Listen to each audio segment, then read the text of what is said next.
Hey guys, how's it going? So here's the video a lot of you guys asked me to do, the campaign tactics vid. Now I'm not gonna go too much in depth, just the basics for you new guys or if you guys who haven't got the game yet. So here what you see is the European continent. There are three continents in the game. You have Europe, which is the central one. Then it goes to North America. From the north tip of South America, the Caribbean. You have New France, the 13 colonies. You have the plains. All the Indians are there. For those of you who are wondering, you have Alberta to the west, New Mexico to the west. That's basically it for North America. And you have the Indian subcontinent. So it's basically India, you have the Nepal Mountains, you have Russia to the north, and you have Sri Lanka to the south. So just go back to Europe here, and I'm going to take you through just the major stuff on the UI. So here what you see is your government policies. So this is basically your current state, how much money you're making, your trade partners, your allies, your enemies. Here's your policies. So it's your tax rates and your construction. It helps a lot and it's very important to manage. Here you have your ministers, ministers that help you out in various different theaters depending on who you choose, and trade, how much money you're making, and from where it's coming from. What you see here is your alliance page. You can make all sorts of alliances that you want over here. This is basically a very important kind of page. You could trade anything. You could request an alliance. You could trade regions, technology, give each other money. Whatever you want, it could be done, and it will be done. So, next thing I'm going to show you guys is basically the research panel. Very important again. So, basically, what you do is you use your schools to research three different things: military, industry for your economic gains, and philosophy for your social status and for your um, philosophical economy.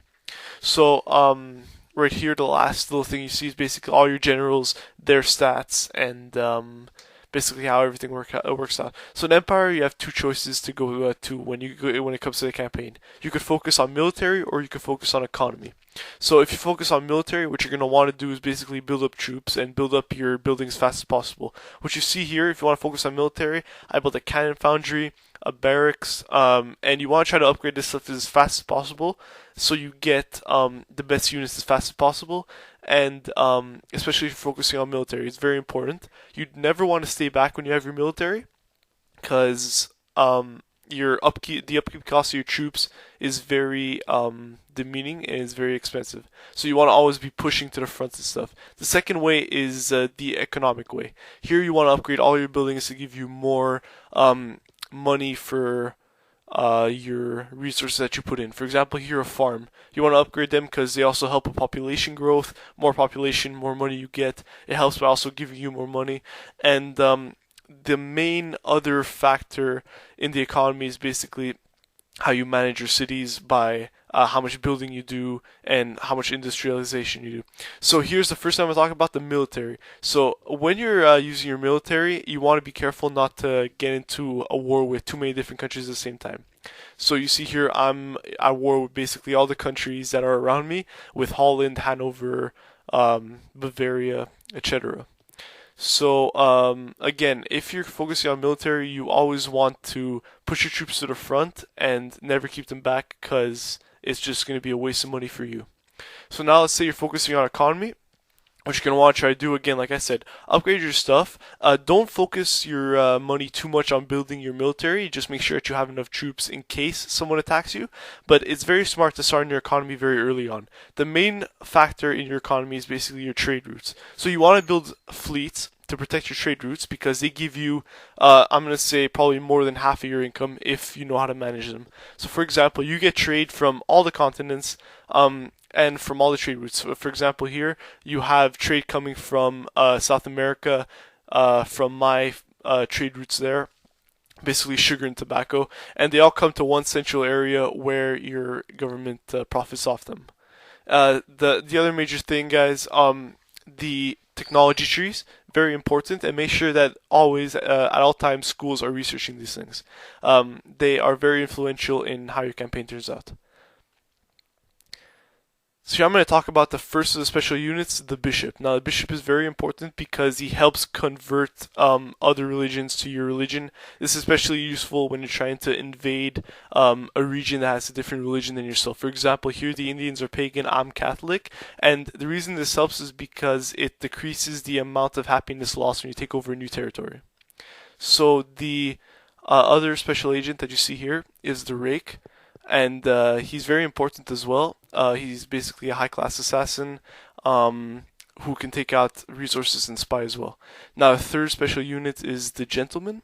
What he does, basically everything that the rake doesn't do. He could spy, he could go into enemy territory, tell you what specifications the enemy has with infrastructure, armies, and all that. What I like to do with the gentleman is put him in a school. The reason for that, it increases your research rate by at least 25%, and it's very useful, especially if you put him in a college. You could research something that would take you 12 turns in probably 4 turns. So, very important again to use all of these units. So now the first of the tips I'm going to tell you, especially for you guys who are concentrating on military, is make sure that your armies are in good position. You can see my army here is basically covering all the fronts. If I ever need to defend, these guys are going to hold off just one army. It's all you need. And try to keep them in advantageous positions. I have an army protecting my trade routes, my main source of income, and my fleet to the south protecting against any enemies who want to land from there, namely the North African colonies. So you can see how I'm using the Alps to my advantage. Again, they can't pass from there. And I do have an army to the south over there covering any enemies advancing from the Alps. So the second tip I'm going to tell you guys is protect your trade routes, especially if you're focusing on economy, because you will not be able to do it if you don't protect your trade routes. So trade routes go east, north, south. They go from everywhere. They come from everywhere. So you can see here, my major trade routes come from the Caribbean and from New France. So just to give you an example right here, you see the two trade routes, ports. Sorry, I have one here and one there, both in Guyana. And up here in New France, I have one in Quebec and one at the tip of Acadia, basically modern day Nova Scotia. And yeah, you can see how you always want to keep them safe. You want to protect them from enemy fleets at all times because they will pirate them and steal resource that would be otherwise yours. And if they do, most of the time you won't even know what they're doing. So guys, thank you for watching. Hope you guys enjoyed. Hope I taught you guys something. And yeah, remember to subscribe for more of these vids. I do videos on request, so you guys ever want to give me a suggestion on what to do, feel free to do it. Remember to add my name on Steam if you want me as a friend, Unsanitary333.